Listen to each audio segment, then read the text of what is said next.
Leo nataka nikupitishe kwenye madili matano ghali zaidi kufanyika katika ligi kuu ya England.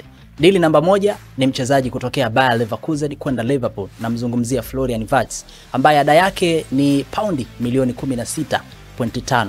Kibongobongo ni sawa na bilioni 373.0. Hilo ni dili ambalo kwa sasa hivi linaongozwa kwa kuwa dili ghali zaidi katika ligi ya England.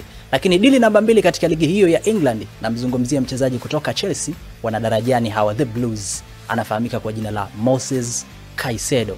Caicedo kutokea Brighton kwenda Chelsea alisajiliwa kwa ada ya paundi milioni 115, ambayo kwa fedha za kitanzania ni sawa na bilioni 368.0.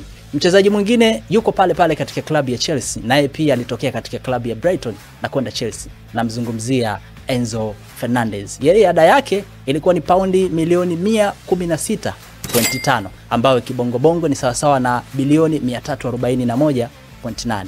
Mchezaji namba 4 alikuwa ni Declan Rice. Huyu alitoka West Ham United na kwenda katika klabu ya Arsenal, na ada yake ilikuwa ni paundi milioni 105, ambayo kwa fedha za kitanzania sawa na bilioni 336.0. Mchezaji namba 5 ambaye alifanyika kuwa ghali zaidi katika ligi ya England, na mzungumzia mchezaji kutoka Manchester City, Jack Grealish. Huyu alitokea katika klabu ya Aston Villa kwa ada ya paundi milioni 100, ambayo kitanzania huku bana ni sawa na bilioni 320.0. Wachezaji hawa wanne ukiachana na Florian Wirtz wameshaonesha uwezo wao. Jack Grealish katika klabu ya Manchester City, lakini pia Declan Rice katika klabu ya Arsenal, Enzo Fernandez katika klabu ya Chelsea, pamoja na Moses Caicedo katika klabu ya Chelsea. Hawa wote wameonesha uwezo wao, na kwa namna moja ama nyingine unaweza kusema kwamba ni wachezaji ambao fedha hizi wamesajiliwa, lakini pia wamezitumia vizuri na kutoa ile output ambayo inatakiwa na club. Je, kwa Florian Wirtz itawezekana kwa ada kubwa ambayo sasa hivi amesajiliwa?